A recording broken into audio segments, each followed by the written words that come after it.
জলের দুর্বৃত্তদের ধাওয়া খেয়ে দীর্ঘ ২৪ ঘণ্টা সাগরে ভেসে প্রাণ বাঁচালেন ১৮ জেলে। অসীম বঙ্গোপসাগরের উত্তাল ঢেউ যেন হিংস্র এক দানব। সেই দানবের সঙ্গে টানা ২৪ ঘণ্টা প্রাণপণ যুদ্ধ, ক্ষুধা, তৃষ্ণা আর প্রয়াণের হিমশীতল ভয়কে সঙ্গী করে ভাঙা ট্রলারের এক টুকরো অংশ আঁকড়ে বেঁচে থাকার এক অবিশ্বাস্য লড়াই। এটি কোনো সিনেমার গল্প নয়, বরং নোয়াখালীর হাতিয়ার ১৮ জন জেলের জীবনের এক লোমহর্ষক বাস্তবতা।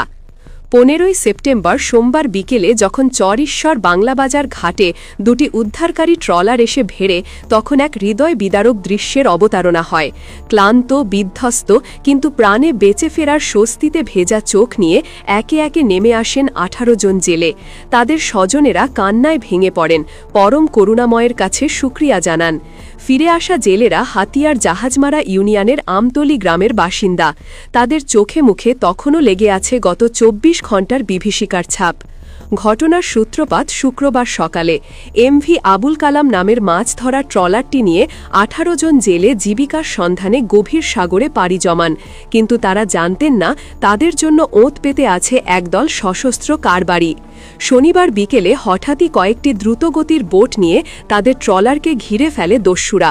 কিছু বুঝে ওঠার আগেই শুরু হয় তাদের তাণ্ডব। শুরু হয় জীবন প্রয়াণের এক অসম ধাওয়া। প্রায় ঘণ্টাব্যাপী উত্তাল সাগরের বুক চিরে ছুটে চলে জেলেদের ট্রলার, আর তার পেছনে ধেয়ে আসে দস্যুদের যমদূতরূপী বোট। কিন্তু শেষ রক্ষা হয়নি। এক পর্যায়ে তারা পেছন থেকে প্রবল শক্তিতে জেলেদের ট্রলারটিকে ধাক্কা দেয়। সেই আঘাতে মুহূর্তেই উল্টে যায় এমভি আবুল কালাম। ট্রলারটির অর্ধেকের বেশি অংশ তলিয়ে যায় অথই সাগরে। জেলেদের আর্তনাদ আর চিৎকার উত্তাল ঢেউয়ের গর্জনে হারিয়ে যায়। ভাঙা ট্রলারে কিছু পাওয়া যাবে না এই ভেবে দুর্বৃত্তরা এলাকা ত্যাগ করে। এরপর শুরু হয় বেঁচে থাকার আসল যুদ্ধ। ভাঙা ট্রলারের ভাসমান অংশ আর তেলের ড্রাম আঁকড়ে ধরে ১৮ জন জেলে ভেসে থাকেন উন্মত্ত সাগরে। মাথার ওপর খোলা আকাশ আর চারদিকে শুধু পানি আর পানি। সময় গড়িয়ে রাত নামে, সঙ্গে নামে কনকনে ঠান্ডা।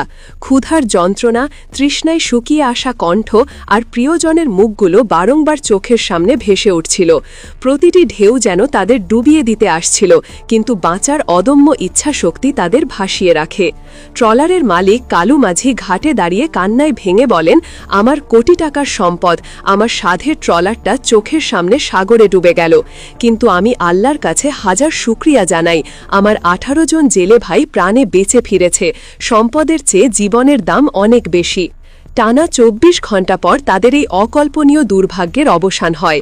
অন্য উপজেলার দুটি মাছ ধরার ট্রলার দূর থেকে তাদের ভাসতে দেখে এগিয়ে আসে। দেবদূতের মতো এসে তারা বিধ্বস্ত জেলেদের একে একে নিজেদের ট্রলারে তুলে নেন এবং সোমবার বিকেলে নিরাপদে তীরে পৌঁছে দেন। এ বিষয়ে হাতিয়ার নৌপুলিশ ফাঁড়ির ইনচার্জ আশিকুর রহমান জানান, তারা ঘটনাটি সম্পর্কে অবগত হয়েছেন। তবে ঘটনাস্থল গভীর সমুদ্রে হওয়ায় এবং তাদের কাছে ভারী নৌযান না থাকায় তাৎক্ষণিক অভিযান পরিচালনা করা সম্ভব হয়নি। জেলেদের অভিযোগ, বঙ্গোপসাগরে জলের দুর্বৃত্তদের এই হামলা নতুন কিছু নয়। প্রায় নিরীহ জেলেরা সর্বশ্রান্ত হচ্ছেন, এমনকি প্রাণও হারাচ্ছেন। কিন্তু কার্যকর কোনো অভিযান না থাকায় দস্যুরা দিন দিন আরও বেপরোয়া হয়ে উঠছে। জীবনের ঝুঁকি নিয়ে জেলেদেরকে জীবিকার তাগিদে প্রতিদিন সাগরে নামতে হয়, আর এই ভয় যেন তাদের নিত্যদিনের সঙ্গী হয়ে দাঁড়িয়েছে। ১৮ জন জেলের এই বেঁচে ফেরা এক অলৌকিক ঘটনা হলেও এটি গভীর সমুদ্রে মৎস্যজীবীদের চরম নিরাপত্তার প্রশ্নটিকেই বড় করে তুলেছে।